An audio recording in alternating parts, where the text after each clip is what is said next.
तो फिल्म की शुरुआत क्रिसमस ईव के टाइम पर होती है, जहां पर हम एक कपल को देखते हैं जो कि रात में सो रहे होते हैं।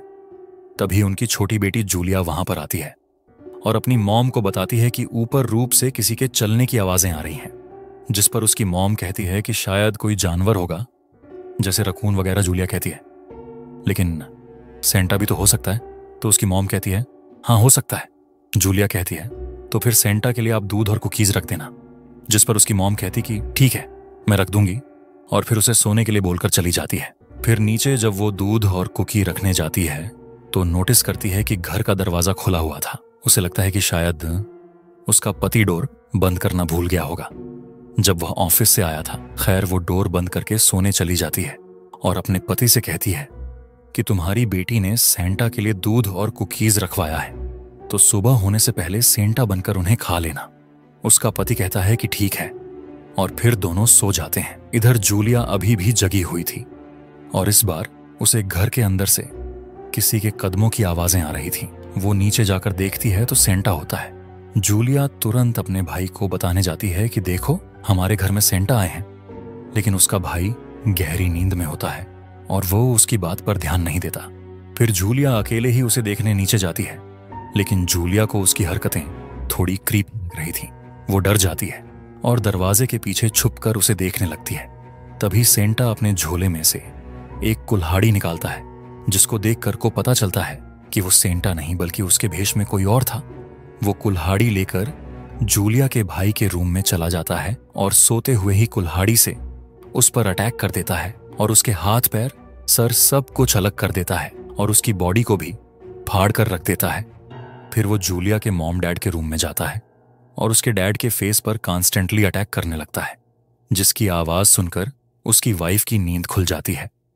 वह देखती है कि उसके हाथ पर खून लगा था और बगल में उसके पति की लाश पड़ी थी और आर्ट उसके फेस पर कुल्हाड़ी चलाए जा रहा था, और साथ ही साथ वह उसे हॉन्ट भी करता है।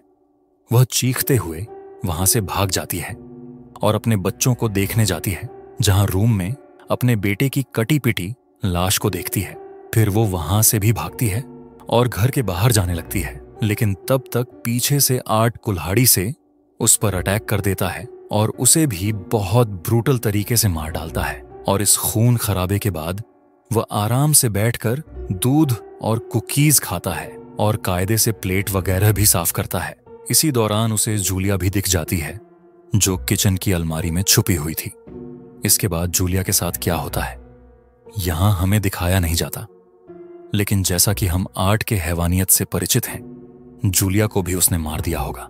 तो यह था फिल्म का ब्रूटल इंट्रो, जिसे देखकर लोग थिएटर में घबरा से गए थे। कुछ को तो वोमिटिंग भी आ गई थी। खैर अब हमें 5 साल पहले की कहानी दिखाई जाती है, जहां पर टेरिफायर 2 खत्म हुई थी। उस लोकेशन पर एक पुलिस वाला आता है जो आर्ट की सर कटी लाश को देखता है। ये देखकर वो बैकअप टीम को कॉल कर देता है और आसपास इन्वेस्टिगेशन करने लगता है, लेकिन तभी आर्ट अचानक से जिंदा होकर उसे पीछे से पकड़ लेता है। ऑफिसर्स उस पर अटैक भी करता है, लेकिन आर्ट पर इसका कोई भी फर्क नहीं पड़ता। फिर अगले सीन में आर्ट एक ट्रेन में एंटर करता है, जहां सिर्फ एक अकेली लेडी ही मौजूद होती है। आर्ट उसके सामने ही जाकर बैठ जाता है और आर्ट ने उस ऑफिसर का कटा हुआ सर अपनी गर्दन पर लगाकर पकड़ा हुआ था।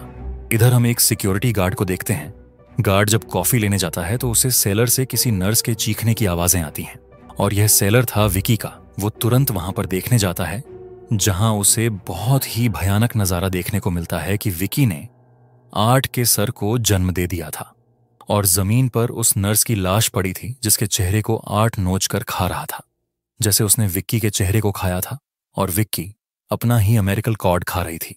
वो पूरी तरह आर्ट जैसे ही बन चुकी थी और दीवार पर उसने विकी लव आर्ट वाली ड्राइंग बना रखी थी। यानी आर्ट अगर जोकर है तो वो उसकी हार्ली क्विन है।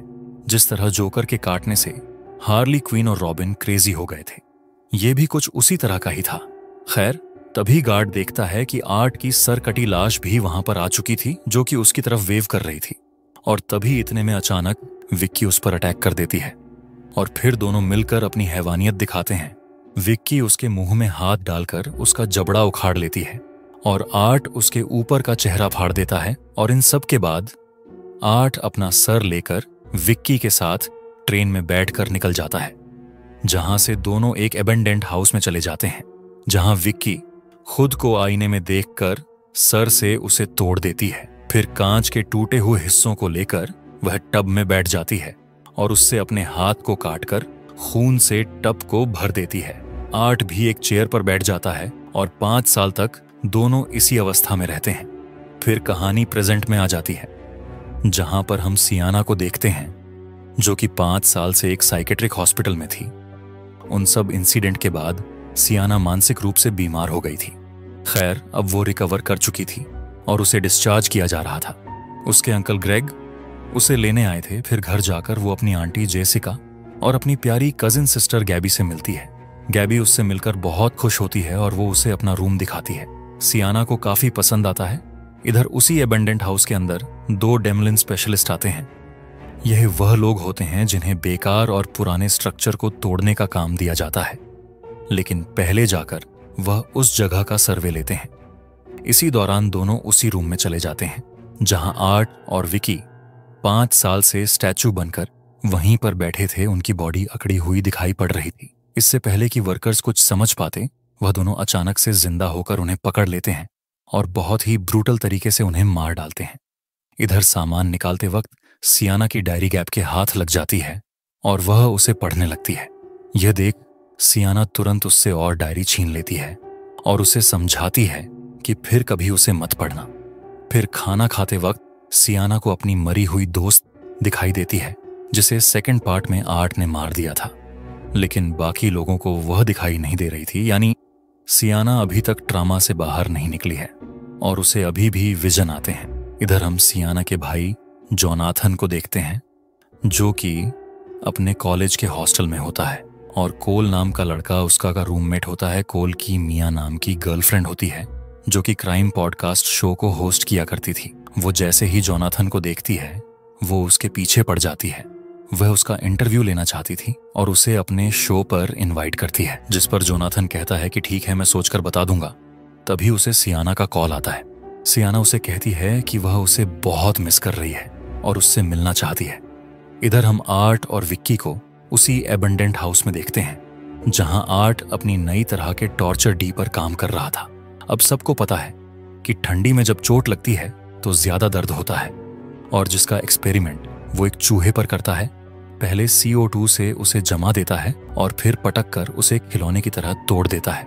इसके बाद हम आर्ट को एक बार में देखते हैं, जहां एक आदमी सेंटा के गेटअप में होता है। पहले तो आर्ट उन लोगों के सामने फ्रेंडली बिहेव करता है, लेकिन फिर अपनी ट्रिक से उन्हें इरिटेट करने लगता है। वैसे अपने शिकार के साथ खेलता है। परेशान होकर जब वो लोग उसे मारने आते हैं तो अपने झोले से गन निकालकर वो उन्हें गोली मार देता है, लेकिन संटा को नहीं मारता, क्योंकि उसे भी टॉर्चर जो करना था, पहले वह उसे चेयर से बांध देता है और फिर उसके हाथ पैर जैसे अलग अलग बॉडी पार्ट्स को CO2 से जमाकर उस पर हथौड़ा मारने लगता है। ऐसा लग रहा था कि वह किसी स्टैचू को तोड़ रहा है और इसी तरह आर्ट उसे मार डालता है।